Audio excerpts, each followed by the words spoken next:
My next guest has often been called the Great Big Mouth because he's never been shy to speak his mind, both on stage and in interviews, thank God.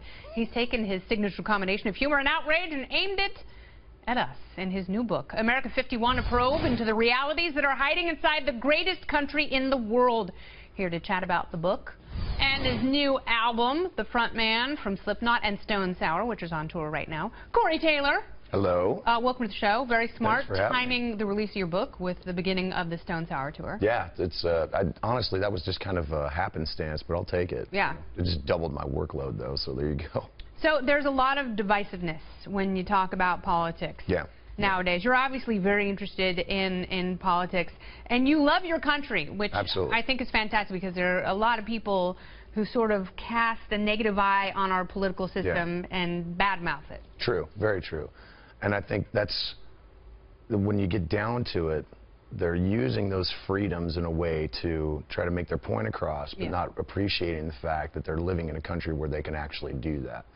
So it's kind of it's a double-edged sword sometimes. Yeah, for sure. Especially with people who are, purportedly trying to look out for other people. Yeah. But at the same time, hurling the same sorts of curses that they feel are being kind of flung over the wall from No, I mean, I find that when, you talk about millennials, especially progressive millennials being snowflakes, but then there are people on the right that if you say something negative about the president, you get attacked on Twitter by people who are so sensitive, and I think there's an oversensitivity that lends itself to the negativity. Yeah, and I've been, one of the things I was trying to do in the book was to try to find where that came from. Yeah. And the thing that I found was it wasn't one particular thing. It was a combination of a whole bunch of things, of certain people feeling like they weren't being heard, people feeling like they weren't being represented on local government, federal government, stuff like that. In both parties. Exactly. And for me, as someone who's kind of walked the middle for a very long time, I was just as frustrated as everybody else, but I wasn't lending myself to one side or the other. I was just kind of trying to stay in the middle where I feel 98% of the country is. Yeah. But we get bombarded with this crazy noise from both sides, and it overshadows the fact that if we don't start talking to each other. Yeah, and you said that's what you want to do with the book. You want to bring back a dialogue. It's funny because you call the book America 51.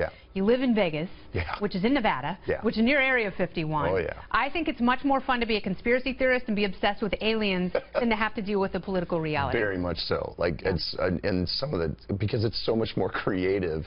And you can kind of laugh at it. Like I would rather watch Ancient Aliens than anything political. Because it starts out, it's like, oh, okay, I can get behind it. It used to be scary, and now it's the ultimate escapism. It really is. I was listening to your show this weekend on Beats One, and it was great because you went in from Cat Stevens into Pantera. Oh, yeah. And I love the musical flexibility you have.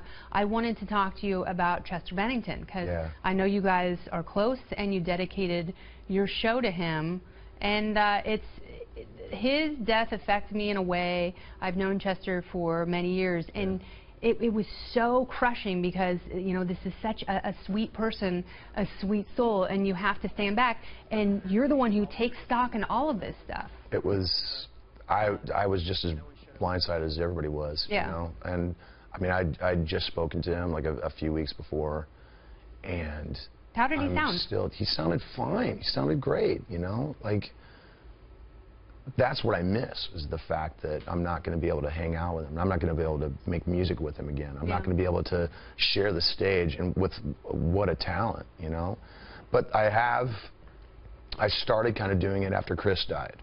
And when Chester died, I was like, that's it. I've really been devoting a lot of time and effort into promoting a lot of the suicide prevention centers. The Lifeline is what it's called. It's like it's a national consortium of all the local suicide hotlines. Exactly. But there's also a lot of great different organizations that deal with it, like whether it's preteen stuff like You Cannot Be Replaced, or Like the older generation is the You Rock Foundation. No, but you're absolutely right. I was reading an article that, you know, there are middle-aged men who are taking their own lives, and it's almost an epidemic. And young teenagers, kids 12, 13, 14 years old. It's crazy. And, you know, it's like we have to have, as you say, a respect for dialogue and for each other, a respect for our own lives. Yeah. And get back to our humanity. I think the more people talk to each other, it'll tap that. But we live in an age where people would rather shout than whisper. Or listen. Exactly. And it's the difference is you don't hear anybody when you're screaming. You listen when they're talking. So I'm so glad you came by to talk. Corey Taylor, come back anytime. I will absolutely come back. Okay, and good luck on the tour. Thank you very much. Check it out.